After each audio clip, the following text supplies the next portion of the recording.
ಒಡಿಶಾ ರಾಜ್ಯದ ವಿಧಾನಸಭೆಯಿಂದ ರಾಜ್ಯಸಭೆಗೆ ನಡೆದಂತಹ ಚುನಾವಣೆಯಲ್ಲಿ ಕಾಂಗ್ರೆಸ್ನ 3 ಶಾಸಕರು ಅಡ್ಡ ಮತದಾನವನ್ನು ಮಾಡಿದ್ದಾರೆ. ಬಿಜೆಪಿ ಅಭ್ಯರ್ಥಿಯ ಪರ ಮತವನ್ನು ಹಾಕಿದ್ದಾರೆ. ಒಡಿಶಾ ಕಾಂಗ್ರೆಸ್ನ ಶಾಸಕಿ ಸೋಫಿಯಾ ಫಿರ್ದೋಸ್, ಶಾಸಕರಾದ ರಮೇಶ್ ಜೇನಾ ಮತ್ತು ದಾಸರಥಿ ಗಮ್ಯಾಂಗೋ, ಈ 3 ಶಾಸಕರನ್ನು ಕಾಂಗ್ರೆಸ್ನಿಂದ ವಜಾ ಮಾಡ್ತೇವೆ ಅಂಥೇಳಿ ಒಡಿಶಾ ಕಾಂಗ್ರೆಸ್ನ ಅಧ್ಯಕ್ಷ ಭಕ್ತ ಚರಣ್ ದಾಸ್ ಅವರು ಹೇಳಿಕೆಯನ್ನು ಕೊಟ್ಟಿದ್ದಾರೆ. ಸೋಫಿಯಾ ಫಿರ್ದೋಸ್ ಮೊದಲ ಬಾರಿಗೆ ಗೆದ್ದು ಶಾಸಕಿಯಾಗಿದ್ದಾರೆ.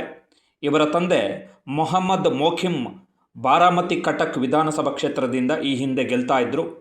ಒಡಿಶಾ ವಸತಿ ಹಗರಣದಲ್ಲಿ ಮೋಖಿಮ್ ತಪ್ಪಿತಸ್ಥ ಅಂತೇಳಿ ಸುಪ್ರೀಂ ಕೋರ್ಟ್ ತೀರ್ಪು ನೀಡಿದ್ದರ ಕಾರಣ ಅವರು ಸ್ಪರ್ಧೆ ಮಾಡಿರಲಿಲ್ಲ. ಬದಲಿಗೆ ಆ ಕ್ಷೇತ್ರವನ್ನು ತಮ್ಮ ಮಗಳು ಸೋಫಿಯಾ ಫಿರ್ದೋಸ್ಗೆ ಬಿಟ್ಟು ಕೊಟ್ಟಿದ್ದರು.